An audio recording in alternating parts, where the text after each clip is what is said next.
fact tried bringing As labels are concerned, unfortunately, the doctor says it was not protected and it was fungus, so they could not find anything. But at least the hair is Close are there, the hair is there. And you in fact had named 3 people as possible suspects. So that at least can be more. Flogging in, protesting, everybody is saying that we know who are the real culprits except the police. And this is done by the CBI. CBI, my lords, I have actually seen the report. They have not done any actual further investigation. They proceeded on the basis of the investigation done by the police without adding a word into it. Like a note, should notice return to law. 29th April, service shall be effected by all modes including the C. You are taking notice for? State. I am led by Nabil AG. Give the name of the council, please. In writing? Yes. Now, Mr. So-and-so, Learning Council takes notice on advance, accepts notice for respondent number 1 and waits for the notice. He takes time to file his counter afterward. Service shall be effected upon the unrepresented respondents by all modes, including the Let's placed the notifications on record because of this is a case that infamous Dharmastha where somebody came out, he said I buried 250 bodies after they were sexually violated and other things. Sorry? This is the infamous case where somebody came out and he said I myself had buried the bodies. So SIT was constituted. Oh. He speaks of 250 bodies he buried. SIT has been constituted. What do you mean 250 bodies? In that Dharmastha, that is infamous Dharmastha case where so now state has constituted SIT also. So they may come with a response that even this case can be referred to. Well, let us see what they come up with in the minutes. And wait. What is then? Sorry,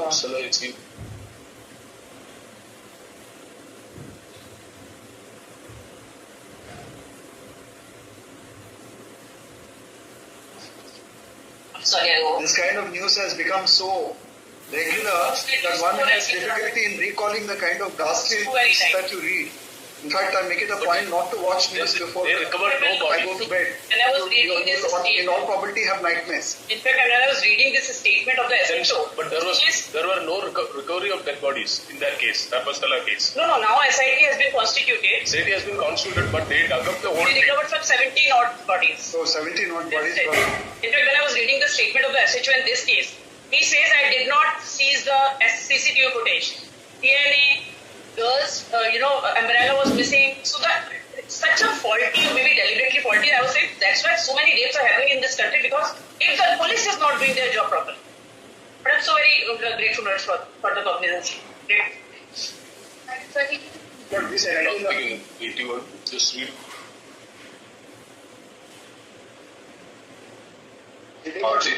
Sorry?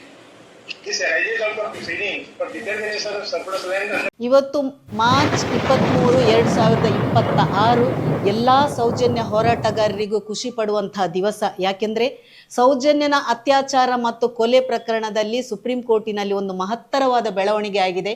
ಸೌಜನ್ಯಳ ಅಮ್ಮ supreme ಕೋರ್ಟ್ನ ಮೆಟ್ಟಲೇರಿದ್ದಾರೆ. ಇವತ್ತು ಅವರ ಅರ್ಜಿಯನ್ನು ಪುರಸ್ಕಾರ ಮಾಡಿ ಅಲ್ಲಿ ವಾದನೂ ಕೂಡ ಆಗಿದೆ. ಈಗಾಗಲೇ ಸುಪ್ರೀಂ ಕೋರ್ಟು CBI ಮತ್ತು ರಾಜ್ಯ ಸರ್ಕಾರಕ್ಕೆ ನೋಟಿಸನ್ನು ಮಾಡಿದ್ದಾರೆ. ಅಲ್ಲದೆ ಮುಂದಿನ ಹಿಯರಿಂಗ್ ಏಪ್ರಿಲ್ 29ಕ್ಕೆ ಮುಂದೂಡಿದ್ದಾರೆ. ಆ ದಿವಸ CBI ಏನು ಉತ್ತರ ಕೊಡ್ತದೆ ಅಂತ ನೋಡಬೇಕು. ನಾನು ಕೆಲವರು ಹೇಳ್ತಾ ಇದ್ರು ಇದು ಅತ್ಯಾಚಾರ ಸಂತೋಷ್ ರಾವೇ ಮಾಡಿದ್ವು ಅಂತ ಹೇಳಿದವರಿದ್ದಾರೆ. ಯಾರಾದರೂ ಅಂತ ದಾಖಲೆಗಳಿದ್ರೆ ನೀವು CBIಗೆ ಕೊಂಡೋಗಿ ಕೊಡ್ಬೋದು. ಕೆಲವರು ಬ್ರೈನ್ ಮ್ಯಾಪಿಂಗ್ ಮಾಡಿದವರಿದ್ದಾರೆ, ಕೆಲವರು ನಮ್ಮಲ್ಲಿ ದಾಖಲೆ ಉಂಟು ಅಲ್ಲಿ ಸಂತೋಷ್ ರಾವೇ ಅಂತ ಹೇಳುವವರು. ಇವತ್ತು ನಿಮಗೆ ಒಳ್ಳೆ ಅವಕಾಶ, ಯಾಕೆಂದರೆ ಸುಪ್ರೀಂ ಕೋರ್ಟೇ ಈ ಒಂದು ಅವಕಾಶ ತಮಗೆ ಒದಗಿಸಿಕೊಟ್ಟಿದೆ. ತಮ್ಮಲ್ಲಿದ್ದೆಲ್ಲ ದಾಖಲೆಗಳನ್ನು CBI ಕೊಂಡೋಗಿ ಏಪ್ರಿಲ್ 29ಕ್ಕೆ ಕೊಡಬಹುದು. ಇವತ್ತು ಅಲ್ಲಿ ಕೇವಲ ಸೌಜನ್ಯ ಪ್ರಕರಣ ಮಾತ್ರ ಅಲ್ಲ, SIT ತನಿಖೆಯ ಬಗ್ಗೆ ಕೂಡ ಚರ್ಚೆ ಆಗಿದೆ. ಇವತ್ತು ಸುಪ್ರೀಂ ಕೋರ್ಟ್ ಅಲ್ಲಿ ಏನು ಚರ್ಚೆ ನಡೆದಿದೆ ಅಂತಂದ್ರೆ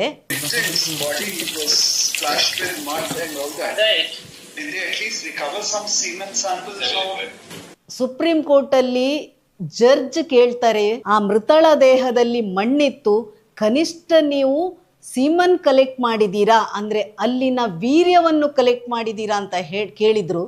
ಆದರೆ ಅದಕ್ಕೆ ಯಾವ ರೀತಿ ಇವರು ಉತ್ತರ ಕೊಡ್ತಾರೆ ಅಂತ ನೋಡಬೇಕು. ಇವರ ಹಣೆ ಬರಕ್ಕೆ ಯಾವ ರೀತಿ ಜಡ್ಜ್ಮೆಂಟ್ ಬಂದಿದೆ ಅಂತ ನೋಡಿ ನೀವು. ಮೃತಳ ವೆಜಿನಲ್ ಸ್ವಾಬಿನಲ್ಲಿ ಅದನ್ನು ಸರಿಯಾಗಿ ಶೇಖರಣೆ ಮಾಡದೇ ಇರುವುದರಿಂದ DNA ಪರೀಕ್ಷೆಯಲ್ಲಿ ಯಾವುದೇ ಫಲಿತಾಂಶ ಬರಲಿಲ್ಲ. ವೆಜಿನಲ್ ಸ್ವಾಬ್ ಅನ್ನು ಒಬ್ಬ ವೈದ್ಯಾಧಿಕಾರಿ ಒಣಗಿಸಿ ಪ್ಯಾಕ್ ಮಾಡಬೇಕು. ಈ ಮಾಹಿತಿ ಎಲ್ಲ ವೈದ್ಯರುಗಳಿಗೂ ತಿಳಿದಿರುತ್ತದೆ. ನಾವು ಸದರಿ ವೆಜಿನಲ್ ಸ್ವಾಬ್ ಅನ್ನು ಪರೀಕ್ಷೆಗೆ ಒಳಪಡಿಸಿದ್ದರೂ ಸಹ ಅದರಲ್ಲಿ ಫಂಗಸ್ ಇದ್ದುದರಿಂದ ನಮಗೆ ಯಾವುದೇ ಫಲಿತಾಂಶ ದೊರೆಯಲಿಲ್ಲ. Investigation is not properly conducted in the golden hour. The doctor who collected the vaginal swab virtually demolished the entire case of the prosecution at the inception. ನೋಡಿ ಇಲ್ಲಿ ಇವರು ಯಾವ ರೀತಿ ಮಾಡಿದ್ದಾರೆ ಅಂತ, ಇವರಿಗೆ ಒಂದು ವೆಜಿನಲ್ ಸ್ವಾಬ್ ಅನ್ನು ಯಾವ ರೀತಿ ಕಲೆಕ್ಟ್ ಮಾಡಿ ಇಡಬೇಕಂತ ಸಹ ಇವರಿಗೆ ಸರಿಯಾಗಿ ಗೊತ್ತಿಲ್ಲ. ಈ ಡಾಕ್ಟರ್ಗಳಿಗೆ ಇವರ ಇಡೀ ಜಡ್ಜ್ಮೆಂಟ್ ಅಲ್ಲಿ ಹೇಳ್ತಾ ಉಂಟು, ಇವರು ಮಾಡಿದ ಈ ವೆಜಿನಲ್ ಸ್ವಾಬಿನನ್ನು ಸರಿಯಾಗಿ ಕಲೆಕ್ಟ್ ಮಾಡದೆ ಇಡದೆ ಕಾರಣ ಈ ಒಂದು ಇಡೀ ಕೇಸನ್ನು ಇವರು ಹಾಳು ಮಾಡಿಬಿಟ್ರು. ಇಲ್ಲದಿದ್ರೆ ಸೌಜನ್ಯನ ಕೇಸಿಗೆ ಆವತ್ತೇ ನ್ಯಾಯ ಸಿಗ್ತಾ ಇತ್ತು. ಇಡೀ ಒಂದು ಕೇಸನ್ನು ಹಾಳು ಮಾಡಿಬಿಟ್ಟ ಇಂಥ ಅಧಿಕಾರಿಗಳು ಇದೇ ಜಡ್ಜ್ಮೆಂಟ್ ಅಲ್ಲಿ ಹೇಳಿದೆ, ಇವರಿಂದಾಗಿ ವೆಜಿನಲ್ ಸ್ವಾಬಿಂದಾಗಿ ಹಾಳಾಗಿದೆ. ಇವತ್ತು ಅಲ್ಲಿ ಸುಪ್ರೀಂ ಕೋರ್ಟ್ ಅಲ್ಲಿ ಜಡ್ಜ್ ಸಮೇತ ಮೊದಲನೇದಾಗಿ ಕೇಳಿದ್ದು ವೆಜಿನಲ್ ಸ್ವಾಬಿನ ಬಗ್ಗೆ. ಒಂದು ಜಡ್ಜ್ ಇದ್ರ ಬಗ್ಗೆ ಪ್ರಶ್ನೆ ಮಾಡುವುದಾದ್ರೆ, ಒಬ್ಬ ಡಾಕ್ಟರ್ಗಳಿಗೆ ವೆಜಿನಲ್ ಸ್ವಾಬ್ ಹೇಗೆ ಕಲೆಕ್ಟ್ ಮಾಡಿ ಇಡುದು ಅಂತ ಗೊತ್ತಿಲ್ಲ ಹೇಳುವುದಾಗಿ ನಮ್ಗೆ ಅಸಹ್ಯ ಅನ್ನಿಸ್ತಾ ಉಂಟು. ನಾಳ್ದು 29ಕ್ಕೆ ಯಾವ ರೀತಿ ಇವರು ಈ ದಾಖಲೆ ಕೊಡ್ತಾರಂತ ನಾವು ನೋಡಬೇಕು.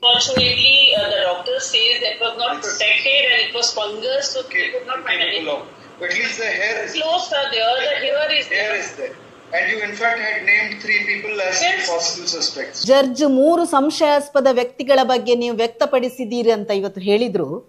ನಾನು ಅಯ್ಯೋ ಯೋಗೇಶನಿಗೆ ಹೇಳೋದು, ನಿನ್ನ ಹಣೆ ಬರಕ್ಕೆ ನೀನು ಸೌಜನ್ಯ ಕೇಸ್ನ ಪ್ರಕರಣ ಆಗಲಿ ಯಾವುದರಲ್ಲೇ ಒಂದೇ ಡಾಕ್ಯುಮೆಂಟ್ ನೀನು ಕೋರ್ಟಿಗೆ ಕೊಡಲಿಲ್ಲ. ಹೇಳ್ತಾ ಇದೆಯಲ್ಲ 3 ಜನರನ್ನು ನಾನು ಬ್ರೈನ್ ಮ್ಯಾಪಿಂಗ್ ಮಾಡಿಸಿದೆ, ಅವರ ರಿಪೋರ್ಟ್ ಉಂಟಾ ಅಂತ.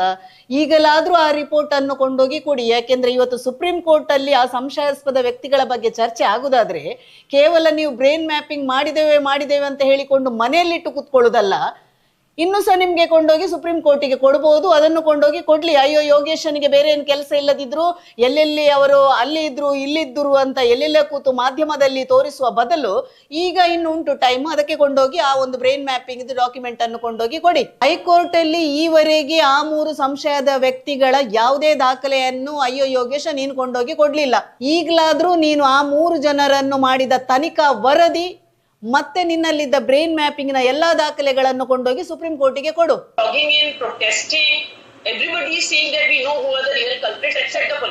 ನೋಡಿ ಇವತ್ತು ವಕೀಲರಲ್ಲಿ ಹೇಳ್ತಾ ಇದ್ದಾರೆ, ಸೌಜನ್ಯ ಪ್ರಕರಣದಲ್ಲಿ ಕರ್ನಾಟಕದ ರಾಜ್ಯಾದ್ಯಂತ ಜನರಿಗೂ ಎಲ್ಲರಿಗೂ ಗೊತ್ತುಂಟು ಇದ್ರೆ ಅತ್ಯಾಚಾರ ಯಾರು ಮಾಡಿದಾರಂತ. ಆದ್ರೆ ಕರ್ನಾಟಕದ ಪೊಲೀಸ್ ಇಲಾಖೆಗೆ ಇದರಲ್ಲಿ ಗೊತ್ತಿಲ್ಲ ಅಂತ ನಿಮ್ಮನ್ನು ವರ್ಣನೆ ಮಾಡ್ತಿದ್ದಾರೆ ಸುಪ್ರೀಂ ಕೋರ್ಟ್ ಅಲ್ಲಿ. ನಾಚಿಕೆ ಆಗ್ಬೇಕು ನಿಮ್ಮ ಹಣೆ ಬರ ನೋಡುವಾಗ. ಇವತ್ತು ನಿಮ್ಮ ಕೆಲಸಗಳು, ನೀವು ಮಾಡಿದ ಕೆಲಸಗಳು ಕರ್ನಾಟಕದ ಪೊಲೀಸ್ ಅಂತ ಹೇಳ್ತೀರಲ್ಲ, ಇವತ್ತು ಸುಪ್ರೀಂ ಕೋರ್ಟ್ ನಲ್ಲಿ ಸಹ ಚರ್ಚೆಗೆ ಬಂದಿದೆ. ಈಗ ಉತ್ತರ ಕೊಡಿ ನೀವು. And this is done by the CBI. CBI, my lords, I have actually seen the report. They have not done any actual further investigation. They proceeded on the basis of the investigation done by the police without adding a word into it. ಇವತ್ತು supreme court ನ judge ಕೇಳ್ತಾರೆ, ಇದು ತನಿಖೆಯಲ್ಲಿ CBI ತನಿಖೆ ಮಾಡಿದ ಅಂತ. ಯಾಕೆಂದ್ರೆ ವಕೀಲರಲ್ಲಿ ಹೇಳ್ತಾ ಇದ್ದಾರೆ, ಸಿಬಿಐ ತನಿಖೆ ಮಾಡಿದ ಏನಿಲ್ಲ, ಪೊಲೀಸ್ನವರು ಯಾವ ರೀತಿ ರಿಪೋರ್ಟ್ ಕೊಟ್ಟಿದ್ದಾರೆ ಅದನ್ನೇ ಬಂದು ಸಿಬಿಐ ಮಾಡಿದೆ ವಿನಃ ಸಿಬಿಐ ವಿಭಿನ್ನವಾಗಿ ಮಾಡಲಿಲ್ಲ. ಹಾಗಾಗಿ ಜಡ್ಜ್ ಆಶ್ಚರ್ಯ ಪಡುವ ಸಂಗತಿ, ಇದೊಂದು ಸಿಬಿಐ ತನಿಖೆ ಮಾಡಿದ ಅಂತ ಕೇಳ್ತಿದ್ದಾರೆ. ನಮ್ಮ ಕರ್ನಾಟಕಕ್ಕೆ ಬಂದು ಸಿಬಿಐ ಅವರು ಯಾವ ರೀತಿ ತನಿಖೆ ಮಾಡಿದಾರಂತ ಈಗ ಸುಪ್ರೀಂ ಕೋರ್ಟ್ ಅಲ್ಲಿ ಚರ್ಚೆ ಆಗ್ತಾ ಉಂಟು. ಸಿಬಿಐ ಅವರು ಯಾವ ರೀತಿ 29ಕ್ಕೆ ದಾಖಲೆ ಕೊಡ್ತಾರ ಅಂತ ನೋಡ್ಬೇಕು. When I was reading the statement of the SHO in this case, he says I did not seize the CCTV footage. DNA, girls, umbrella was missing. So that such a faulty, or maybe deliberately faulty, I would say that's why so many rapes are happening in this country, because if the police is not doing their job properly. ಇವತ್ತು supreme court ಅಲ್ಲಿ ಚರ್ಚೆ ಆಗ್ತಾ ಉಂಟು. ಸೌಜನ್ಯನ case ಮಾತ್ರ ಅಲ್ಲ, ಸರಿಯಾಗಿ police ಇಲಾಖೆ ತನಿಖೆ ಮಾಡದ ಕಾರಣ ಅತ್ಯಾಚಾರಿಗಳಿಗೆ ಭಯ ಇಲ್ಲದೆ ಈ ರೀತಿ ಅತ್ಯಾಚಾರ ಆಗ್ತಾ ಉಂಟು. ನಿಮ್ಮ ಕರ್ನಾಟಕ ಪೊಲೀಸ್ ಇಲಾಖೆ ಗುಣಗಾನ ಆಗ್ತಾ ಉಂಟು. ಸೌಜನ್ಯನ ಕೇಸಲ್ಲಿ ಸಹ ನೀವು ವೆಜಿನಲ್ ಸ್ವಾಬ್ ಅನ್ನು ಕಲೆಕ್ಟ್ ಮಾಡದೆ, ಆ ಸೌಜನ್ಯನ ಛತ್ರಿಯನ್ನು ಕಲೆಕ್ಟ್ ಮಾಡದೆ, ಒಂದು ಅಯ್ಯೋ ಆದವ ಯಾವುದೇ ಒಂದು ದಾಖಲೆಯನ್ನು ಕೊಡದೆ, ಒಂದು ಡಾಕ್ಟರ್ ಆದವರು ಸಹ ಈ ರೀತಿ ಒಂದು ತನಿಖೆ ಮಾಡೋದು ಹೇಳುವಾಗ ಇವತ್ತು ನಿಮ್ಮ ಕರ್ನಾಟಕ ಸರ್ಕಾರಕ್ಕೆ ನಮ್ಮ ಗೃಹ ಮಂತ್ರಿ ಪರಮೇಶ್ವರಿಗೆ ಹೇಳಬೇಕು, ನಿಮ್ಮ ಗೃಹ ಇಲಾಖೆ ಸಹ ಕೈಕಟ್ಟಿ ಕೂತ್ಕೋದಿ ಇಂಥ ಒಂದು ಐಒಗಳನ್ನು ನೇಮಕ ಮಾಡಿ ಅಲ್ಲಿ ನೋಡಿ ನಿಮ್ಮ ಗೃಹ ಇಲಾಖೆಯ ಬಗ್ಗೆ, ನಿಮ್ಮ ಸರ್ಕಾರದ ಬಗ್ಗೆ ಸುಪ್ರೀಂ ಕೋರ್ಟ್ ಅಲ್ಲೇ ಹೇಳುವುದಾದ್ರೆ ನಿಮ್ಮ ಪೊಲೀಸ್ ಇಲಾಖೆ ಯಾವ ರೀತಿ ತನಿಖೆ ಮಾಡ್ತಾ ಉಂಟು ಅಂತ ನೋಡ್ಬೇಕು. ಸೌಜನ್ಯನ ಕೇಸ್ ಹಳ್ಳ ಹಿಡ್ದದ್ದು ನಿಮ್ಮ ಅಧಿಕಾರಿಗಳಿಂದ, ನಿಮ್ಮ ಪೊಲೀಸ್ ತನಿಖೆಯಿಂದ. ಗೃಹ ಮಂತ್ರಿಗಳಲ್ಲಿ ನಾನು ಹೇಳುದು, ಅಧಿಕಾರಿಗಳು ಮಾಡಿದಂತ ಎರ್ರಿಂಗ್ ಆಫೀಷಿಯಲ್ ಅನ್ನು ಎಕ್ಯುಟೆಲ್ ಕಮಿಟಿ ರಚನೆ ಮಾಡಿ ತನಿಖೆ ಮಾಡಬೇಕು ಅಂತ ಹೇಳಿದ್ರು ಸಹ ನೀವು ಏನೇ ಮಾತಾಡಿದೆ ಗೃಹ ಮಂತ್ರಿಗಳು ಬಾಯಿ ಮುಚ್ಕೊಂಡು ಇವತ್ತು ಕೂತು ಎಕ್ಯುಟೆಲ್ ಕಮಿಟಿ ಸಹ ಆಗ್ತಿದ್ರೆ ಒಂದು ವೇಳೆ ಕನಿಷ್ಠ ಒಂದು ಅಧಿಕಾರಿಗಳಿಗೆ ಬಾಯಿಂದಾದ್ರೂ ಹೊರಗೆ ಬರ್ಬೋದಿತ್ತು. ಇವತ್ತು ಅಲ್ಲಿ ಎಕ್ಯುಟೆಲ್ ಕಮಿಟಿ ಬಗ್ಗೆ ಚರ್ಚೆ ಮಾಡ್ತಾರೆ, ಅಧಿಕಾರಿಗಳನ್ನು ತನಿಖೆ ಮಾಡ್ಬೇಕಂತ ಹೇಳುವಾಗ ನಿಮ್ಮ ಗೃಹ ಇಲಾಖೆಗೆ ನಾಚಿಕೆಗೇಡು. ಬೇರೆಲ್ಲ ವಿಷಯಗಳನ್ನು ಸದನದಲ್ಲಿ ಕೂತು ನೀವು ಡಂಬರಾಟ ಮಾಡ್ಕೊಂಡು ಕೂತ್ಕೊಳ್ತೀರಲ್ಲ, ಈಗ ಉತ್ತರ ಕೊಡಿ. ಸೌಜನ್ಯನ ಕೇಸು ಹೋರಾಟ ಮಾಡ್ತಾರೆ, ಸುಳ್ಳು ಹೇಳ್ತಾರೆ ಅಂತ ಹೇಳುವವರಿಗೆ ಇವತ್ತು ಹೋರಾಟಗಾರರು ಉತ್ತರ ಕೊಟ್ಟಾಗಿದೆ. ಸುಪ್ರೀಂ ಕೋರ್ಟಿಗೆ ಕುಸುಮಕ್ಕ ಹೋಗಿ ಆಗಿದೆ. ಪ್ರತಿಯೊಬ್ರು ನೀವು ಪ್ರಶ್ನೆ ಕೇಳ್ತಿದ್ದೀರಲ್ಲ, ಡಾಕ್ಯುಮೆಂಟ್ ಇದ್ರೆ ನ್ಯಾಯಾಲಯಕ್ಕೆ ಹೋಗಿ ಅಂತ ಹೇಳ್ತಿದ್ದೀರಲ್ಲ, ಇವತ್ತು ಗೌರವಾನ್ವಿತ ನ್ಯಾಯಾಲಯಕ್ಕೆ ಕುಸುಮಕ್ಕನವರು ಹೋಗಿದ್ದಾರೆ. ನಿಮ್ಮಲ್ಲಿ ಯಾವ ದಾಖಲೆಗಳುಂಟು? ಕೆಲವರು ಹೇಳ್ತಾ ಇದ್ರಲ್ಲ ಸಂತೋಷ್ ರಾವೆ ಅತ್ಯಾಚಾರಿ, ಸಂತೋಷ್ ರಾವೆ ಅತ್ಯಾಚಾರಿ ಅಂತ ಹೇಳುವವರು, ನೀವು ದಾಖಲೆಗಳನ್ನು ಇಟ್ಕೊಂಡು ಹೋಗಿ. ಅಲ್ಲಿ ಜಡ್ಜ್ ಹೇಳ್ತಾ ಇದ್ದಾರೆ, ಯಾಕೆಂದ್ರೆ ಒಂದು ಫಿಮೋಸಿಸ್ ರೋಗ ಇರುವವನು ಅತ್ಯಾಚಾರ ಮಾಡ್ಲಿಕ್ಕೆ ಆಗುದಿಲ್ಲ. ಇಲ್ಲಿ ಪೋಸ್ಟ್ ಮಾರ್ಟಮ್ ಅಲ್ಲಿ ಅತ್ಯಾಚಾರ ಮಾಡಿದೆ ಅಂತ ಹೇಳುವಾಗ ಅತ್ಯಾಚಾರ ಮಾಡ್ಲಿಕ್ಕೆ ಆಗದ ಸಂತೋಷ್ ರಾವ್ ಅಲ್ಲಿ ಅತ್ಯಾಚಾರ ಹೇಗೆ ಮಾಡಿದೆ ಅನ್ನೋ ಪ್ರಶ್ನೆಗೆ ಉತ್ತರ ಕೊಡಬೇಕು. ಅಥವಾ ಸಂತೋಷ್ ರಾವ್ ಅತ್ಯಾಚಾರ ಮಾಡಿದ್ನ, ಸಂತೋಷ್ ರಾವಿಗೆ ರೋಗ ಉಂಟು ಅಂತ ಸರ್ಟಿಫಿಕೇಟ್ ಕೊಟ್ಟವರು ನೀವೇ. ಫಿಮೋಸಿಸ್ ರೋಗ, ಇವನಿಂದ ಅತ್ಯಾಚಾರ ಮಾಡ್ಲಿಕ್ಕೆ ಆಗುದಿಲ್ಲ, ಇವ ಫಿಂಗರಿಂಗ್ ಮಾಡಿದಾನೆ, ಮಾಡಿದಾನೆ ಅಂತ ಹೇಳಿಕೊಂಡು ಅಲ್ಲಿ ಅತ್ಯಾಚಾರ ಆಗ್ಲೇ ಇಲ್ಲ ಅಂತ ಹೇಳಲಿಕ್ಕೆ ಹೊರಟವರು ಇವತ್ತು ಪೋಸ್ಟ್ ಮಾರ್ಟಮ್ ರಿಪೋರ್ಟ್ ಅಲ್ಲೇ ಉಂಟು ಸೌಜನ್ಯನಿಗೆ ಅತ್ಯಾಚಾರ ಆಗಿದೆ. ಹಾಗಾದ್ರೆ ಫಿಮೋಸಿಸ್ ರೋಗ ಇವನಿಗೆ ಅತ್ಯಾಚಾರ ಮಾಡ್ಲಿಕ್ಕೆ ಆಗುದಿಲ್ಲ ಅಂತ ಹೇಳಿದ್ರೆ ಅಲ್ಲಿ ಅತ್ಯಾಚಾರಿಗಳು ಯಾರು ಎಂಬುದನ್ನು ನೀವು ಅಲ್ಲಿ ತೋರಿಸಬೇಕು. ಗೃಹ ಮಂತ್ರಿಗಳಿಗೆ ನಾಚಿಕೆ ಆಗ್ಬೇಕು.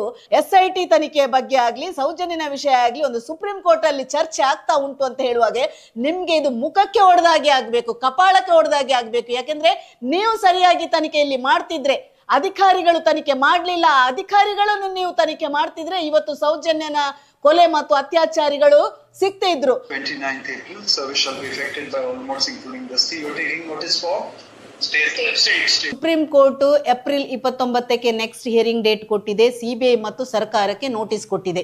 CBI ಮತ್ತು ರಾಜ್ಯ ಸರ್ಕಾರ ಯಾವ ರೀತಿ ಉತ್ತರ ಕೊಡ್ತಾರೆ ಅಂತ ನೋಡ್ಬೇಕು. CBI ಈ ಮೊದಲೇ 2017ರ ಒಂದು ವರದಿಯಲ್ಲಿ ದೋಷಾರೋಪಣಾ ಪಟ್ಟಿಯನ್ನು ಕೊಟ್ಟಿದ್ದಾರೆ. CBI 2017ರಲ್ಲಿ ಕೊಟ್ಟ ದೋಷಾರೋಪಣೆ, ಶವ ಪರೀಕ್ಷೆ ಮಾಡುವಾಗ ಪರೀಕ್ಷೆಗೆ ಅಗತ್ಯವಿರುವಷ್ಟು ವೆಜಿನಲ್ ಸ್ವ್ಯಾಬ್ ಅನ್ನು ತೆಗೆಯದೆ DNA ಪರೀಕ್ಷೆಯು ಅಪೂರ್ಣವಾಗುವಂತೆ ಮಾಡಿರುವುದು, ಹೊಟ್ಟೆಯಲ್ಲಿ ಜೀರ್ಣವಾಗದ ಹಾಗೂ ಸಣ್ಣ ಕರುಳಿನಲ್ಲಿ ಅರ್ಧಂಬರ್ಧ ಜೀರ್ಣವಾಗಿರುವ ಆಹಾರವಿದೆ ಎಂದು ತಪ್ಪು ಮಾಹಿತಿ ನೀಡಿರುವುದು, ವಿಸರಾ ಸಂಗ್ರಹಣೆ ಅಂದರೆ ಹೊಟ್ಟೆ ಹಾಗೂ ಅದರಲ್ಲಿರುವ ಪದಾರ್ಥ, ಲಿವರ್, ಕಿಡ್ನಿ ಇತ್ಯಾದಿ ಸಮರ್ಪಕವಾಗಿ ಮಾಡದೇ ಇರುವುದು, ಕುಮಾರಿ ಸೌಜನ್ಯರ ಬಲಹಸ್ತದ ಹಿಂಬದಿಯಲ್ಲಿ ವೃತ್ತಾಕಾರದ ಕಣ್ಣಿಗೆ ಕಾಣಿಸುವ ಗಾಯದ ಗುರುತಿದ್ದರೂ ಸಹ ಮರಣೋತ್ತರ ಪರೀಕ್ಷೆಯಲ್ಲಿ ಅದನ್ನು ನಮೂದಿಸದೇ ಇರುವ ಕುರಿತು, ಕುಮಾರಿ ಸೌಜನ್ಯರ ಕುತ್ತಿಗೆ ಬಿಗಿದ ಗುರುತಿರುವ ಜಾಗದ ಚರ್ಮದ ತುಣುಕುಗಳನ್ನು ಹಿಸ್ಟೋಪೆಥಾಲಜಿ ಪರೀಕ್ಷೆಗೆ ಕಳುಹಿಸದೇ ಇರುವುದು.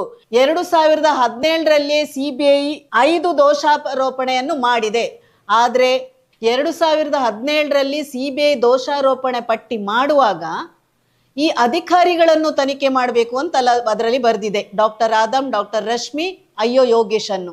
ಇಲ್ಲಿ ಕೇವಲ ಡಾಕ್ಟರ್ ಆದಮ್ ಅನ್ನು ಮಾತ್ರ ತನಿಖೆಗೆ ಒಳಪಡಿಸಿದ್ದಾರೆ. ಡಾಕ್ಟರ್ ಆದಮ್ ಇದ್ದು ಪೆನ್ಷನ್ ಸಿಕ್ಕುದನ್ನು ಸಹ ಇವರು ಕ್ಯಾನ್ಸಲ್ ಮಾಡಿದ್ದಾರೆ. ಹಾಗಾಗಿ ಡಾಕ್ಟರ್ ಆದಮ್ ರವರು ಅದಕ್ಕೋಸ್ಕರ ಹೈಕೋರ್ಟ್ ಮೆಟ್ಟಲು ಏರಿದ್ರು. ಆದ್ರೆ ಡಾಕ್ಟರ್ ಆದಮ್ ಮಾತ್ರ ಇರುವುದಲ್ಲ, ಇಲ್ಲಿ ಡಾಕ್ಟರ್ ರಶ್ಮಿ ಇತ್ತು, ಯೋಗೇಶ್ ಇತ್ತು. ಡಾಕ್ಟರ್ ರಶ್ಮಿಯನ್ನು ಯಾವುದೇ ವಿಚಾರಣೆಗೆ ಒಳಗಾಗದೆ, ಇಲ್ಲಿ ಹಾಸ್ಯಾಸ್ಪದ ಅನ್ನಿಸ್ತಾ ಉಂಟು ದಾಖಲೆಗಳನ್ನು ನೋಡುವಾಗ, ನಾವು ದಾಖಲೆ ಹಿಡಿದು ಮಾತಾಡ್ತೇವೆ. ಡಾಕ್ಟರ್ ರಶ್ಮಿ ಅಲ್ಲಿ ವಿಚಾರಣೆಗೆ ಕರೆಯುವುದಂತ ಗೊತ್ತಾಗಿ ವಿಚಾರಣೆಗೆ ಗೈರು ಹಾಜರಾಗಿದ್ದಾಳೆ, ಹಾಗಾಗಿ ಅವಳನ್ನು ವಿಚಾರಣೆ ಮಾಡದೆ ಬಿಟ್ಟಿದ್ದೀರಿ ಅಂತ ಹೇಳ್ತಾ ಇದ್ದೀರಲ್ಲ.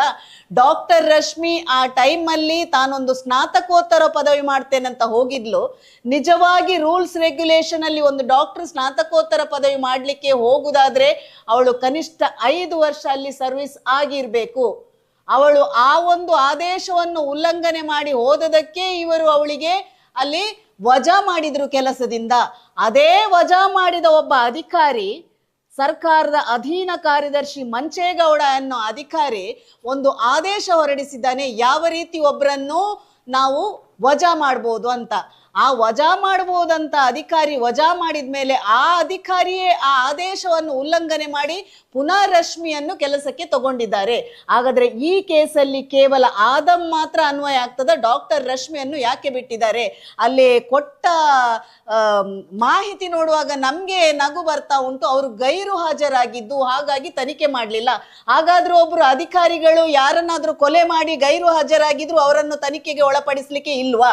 ಈ ಮಂಚೇಗೌಡನನ್ನು ಕೂಡ ಸರ್ಕಾರ ತನಿಖೆ ಮಾಡಬೇಕು. ಯಾಕಾಗಿ ಇವಳು ಗೈರು ಹಾಜರಾಗಿ ವಜಾ ಮಾಡಿದ ನಂತರ ಸಹ ಪುನಃ ಇವಳನ್ನು ಕೆಲಸಕ್ಕೆ ತಗೊಂಡ್ರಿ? ಕೇವಲ ಇದಕ್ಕೆ ಡಾಕ್ಟರ್ ಅದಮ್ಗೆ ಮಾತ್ರ ಪನಿಷ್ಮೆಂಟ್ ಯಾಕೆ ಕೊಟ್ಟಿರಿ? ಈಗ ನಮ್ಗೆ ಸಂಶಯ ಆಗ್ತಾ ಉಂಟು, ಡಾಕ್ಟರ್ ಅದಮ್ಗೆ ಪ್ರತಿಯೊಂದು ಗೊತ್ತಿತ್ತು, ಇವಳಿಗೂ ಗೊತ್ತಿತ್ತು. ಆದ್ರೆ ಡಾಕ್ಟರ್ ಅದಮ್ ಪಾಪ ಬ್ರೈನ್ ಹ್ಯಾಮರೇಜ್ ಅಲ್ಲಿ ಸತ್ರ ಅಥವಾ ಬ್ರೈನ್ ಹ್ಯಾಮರೇಜ್ ಆಯ್ತಾ ಮಾಡಿಸಿದ್ರ ಅಂತ ಗೊತ್ತಿಲ್ಲ, ಯಾಕೆಂದ್ರೆ ಅವರು ಕೋರ್ಟ್ ಮೆಟ್ಟಲ್ ಏರಿದ್ರು. ಆದ್ರೆ ಇವಳು ಯಾವುದೇ ತನಿಖೆಗೆ ಒಳಪಡಿಸದೆ, ತನಿಖೆಗೆ ಬರದೆ ಎಲ್ಲ ಆದೇಶವನ್ನು ಉಲ್ಲಂಘನೆ ಮಾಡಿದವಳಿಗೆ ಯಾವುದೇ ಒಂದು ಡಿಪಾರ್ಟ್ಮೆಂಟ್ ಇಂದ ಅವಳಿಗೆ ಪ್ರಾಬ್ಲಮ್ ಆಗ್ಲಿಲ್ಲ, ಅವಳನ್ನು ಪುನಃ ಕೆಲಸಕ್ಕೆ ಸೇರಿಸಿಕೊಂಡಿದ್ದಾರೆ. ಅವಳದು ಯಾವುದೇ ವಿಚಾರಣೆ ಆಗ್ಲಿಲ್ಲ ಅಂತ ಹೇಳುವುದಾದ್ರೆ, ಇವತ್ತು ಇನ್ನಾದ್ರೂ ಸುಪ್ರೀಂ ಕೋರ್ಟ್ ಅಲ್ಲಿ ನಿಜವಾಗಿ ಈ ಯೋಗೇಶ್ ಮತ್ತು ಡಾಕ್ಟರ್ ರಶ್ಮಿಯನ್ನು ತನಿಖೆ ಮಾಡಿದ್ರೆ ಖಂಡಿತ ಗೊತ್ತಾಗ್ತದೆ ಸೌಜನ್ಯನ ಅತ್ಯಾಚಾರ ಕೊಲೆ ಮಾಡಿದು ಯಾರು ಅಂತ. ಏಪ್ರಿಲ್ 29ಕ್ಕೆ CBI ಯಾವ ದಾಖಲೆಯನ್ನು ಕೊಡ್ತದೆ ಅಂತ ನಾವು ನೋಡ್ಬೇಕು. ರಾಜ್ಯ ಸರ್ಕಾರಕ್ಕೆ ಸಹ ಜವಾಬ್ದಾರಿ ಇದೆ, ನೀವು ಹೋಗಿ ಸುಪ್ರೀಂ ಕೋರ್ಟಿಗೆ ಉತ್ತರ ಕೊಡ್ಲೇಬೇಕಾಗ್ತದೆ. ಅಲ್ಲದೆ ಇವತ್ತು ಕೇವಲ ಸೌಜನ್ಯನ ಕೇಸ್ ಮಾತ್ರ ಅಲ್ಲ, ಇವತ್ತು SIT ಬಗ್ಗೆ ಅಲ್ಲಿ ಚರ್ಚೆ ಆಗಿದೆ. Dharmasthala case. No, now SIT has been constituted. SIT has been constituted, but they dug up the whole They recovered some 17 odd bodies. So 17 odd bodies. ಧರ್ಮಸ್ಥಳದ SIT ಬಗ್ಗೆ ಸುಪ್ರೀಂ ಕೋರ್ಟ್ ಅಲ್ಲಿ ಚರ್ಚೆ ಆಯಿತು. ಮಾತ್ರವಲ್ಲದೆ ಅಲ್ಲಿ 17 ಬಾಡಿ ಸಿಕ್ಕಿದೆ ಎನ್ನುವ ವಿಷಯ ಕೂಡ ಸುಪ್ರೀಂ ಕೋರ್ಟ್ನ ಗಮನಕ್ಕೆ ಬಂತು. ಹಾಗಾಗಿ ನಾನು SIT ಅವರಲ್ಲಿ ಹೇಳುದು, ಇವತ್ತು ಸೌಜನ್ಯ ಕೇಸಲ್ಲಿ ಯಾವ ಅಧಿಕಾರಿಗಳ ಬಗ್ಗೆ ಸುಪ್ರೀಂ ಕೋರ್ಟ್ ಅಲ್ಲಿ ಚರ್ಚೆ ಆಗ್ತಾ ಇದೆ, ಮುಂದೆ ಒಂದು ದಿನ ನೀವು ಕೂಡ ಇದೇ ರೀತಿ ಅವರಾಗೆ ಮಾಡಿದರೆ ನಿಮ್ಮ ಹೆಸರುಗಳ ಚರ್ಚೆ ಕೂಡ ಮುಂದಿನ ದಿನಗಳಲ್ಲಿ ಸುಪ್ರೀಂ ಕೋರ್ಟಲ್ಲಿ ಬರ್ಬೋದು. ಹಾಗಾಗಿ ಆ ರೀತಿ ಆಗದಾಗೆ ಒಳ್ಳೆ ರೀತಿಯಲ್ಲಿ ನೀವು ತನಿಖೆಯನ್ನು ಮಾಡ್ತೀರಿ ಎನ್ನುವ ವಿಶ್ವಾಸ ಇದೆ. ಇವತ್ತು ಸೌಜನ್ಯ ಕೇಸಲ್ಲಿ ಸುಪ್ರೀಂ ಕೋರ್ಟಲ್ಲಿ ಒಳ್ಳೆ ಚರ್ಚೆಗಳಾಗಿದೆ, ಮುಂದಿನ ದಿನಗಳಲ್ಲಿ ಒಳ್ಳೆ ಬೆಳವಣಿಗೆ ಆಗ್ತದೆ. ಈ ಒಂದು ತಂಡವನ್ನು ರಚಿಸಿದಂತಹ ನಮ್ಮದೇ ದಕ್ಷಿಣ ಕನ್ನಡ ಜಿಲ್ಲೆಯವರಾದ ಸುಪ್ರೀಂ ಕೋರ್ಟ್ನ ಸೀನಿಯರ್ ಕೌನ್ಸಿಲ್ ಆದ ಶೇಖರ್ ಡಿ ದೇವಸ್ಯ ಅವರು ಒಂದು ಒಳ್ಳೆ ತಂಡವನ್ನು ಕಟ್ಟಿಕೊಂಡು ಈ ಸೌಜನ್ಯನ ಒಂದು ಕೇಸಿಗೆ ಸುಪ್ರೀಂ ಕೋರ್ಟ್ನ ಮೆಟ್ಟಲೇರಿದ್ದಾರೆ. ಯಾಕೆಂದರೆ ಒಂದು ಹೆಣ್ಣಿನ ನ್ಯಾಯಕ್ಕೋಸ್ಕರ ನಮ್ಮದೇ ದಕ್ಷಿಣ ಕನ್ನಡ ಜಿಲ್ಲೆಯ ಒಬ್ಬ ವ್ಯಕ್ತಿ ಇದನ್ನು ಹಿಡ್ಕೊಂಡು ಒಂದು ಪಾಂಗಾಳ ಗ್ರಾಮದ ಒಂದು ಸಾಮಾನ್ಯ ಒಂದು ಹುಡುಗಿ ಅತ್ಯಾಚಾರ ಕೊಲೆಯ ಬಗ್ಗೆ ಸುಪ್ರೀಂ ಕೋರ್ಟ್ನ ಮೆಟ್ಟಲಿವರೆಗೆ ಹತ್ತಿಸಿದಂಥ ಆ ಒಂದು ತಂಡಕ್ಕೆ ಮತ್ತು ಈ ಒಂದು 14 ವರ್ಷ ಸತತವಾಗಿ ಹೋರಾಟ ಮಾಡಿ ಈ ಒಂದು ಹೋರಾಟವನ್ನು ಜೀವಂತವಾಗಿ ಇರಿಸಿದ, ಏನೇ ಕೇಸುಗಳು ಬಿದ್ದರೂ ಗಡೀಪಾರಾದರೂ ಯಾವುದೇ ಎದೆಗುಂದದೆ ಈ ಕೇಸಲ್ಲಿ ಗಟ್ಟಿತನದಂತ ನಿಂತಹ ನಾಯಕರಾದ ಮಹೇಶ್ ಶೆಟ್ಟಿ ತಿಮರೋಡಿಯವರಿಗೆ ಹಾಗೂ ಸೌಜನ್ಯನ ಅಮ್ಮ ಏನೆಲ್ಲ ಅಪವಾದಗಳನ್ನು ಸಹಿಸಿಕೊಂಡು ತನ್ನ ಮಗಳಿಗೋಸ್ಕರ ನ್ಯಾಯ ಕೇಳ್ತಾ ಇವತ್ತು ಸುಪ್ರೀಂ ಕೋರ್ಟ್ ಮೆಟ್ಟಲೇರಿದ್ದಾರೆ. ಹಾಗಾಗಿ ತಕ್ಕ ಪ್ರತಿಫಲ ಖಂಡಿತ ಸಿಗ್ತದೆ. ನಿರ್ಭಯನ ಕೇಸಲ್ಲಿ ಯಾವ ರೀತಿ ಕಾನೂನು ಬದಲಾವಣೆ ಆಗಿದೆ ಅದೇ ರೀತಿ ಸೌಜನ್ಯನ ಪ್ರಕರಣದಲ್ಲೂ ಕೂಡ ಮುಂದೊಂದು ದಿನ ಕಾನೂನಿನಲ್ಲಿ ಬದಲಾವಣೆ ಬರುವ ಸಾಧ್ಯತೆ ಇದೆ. ಯಾವ ರೀತಿ ದೇಶಾದ್ಯಂತ ನಿರ್ಭಯನೆಯನ್ನು ನೆನಪಿಸಿಕೊಳ್ತಾರೋ ಅದೇ ರೀತಿ ಮುಂದೊಂದು ದಿನ ಸೌಜನ್ಯನ ನೆನಪಿಡುವ ದಿನ ಕೂಡ ಬರ್ತದೆ.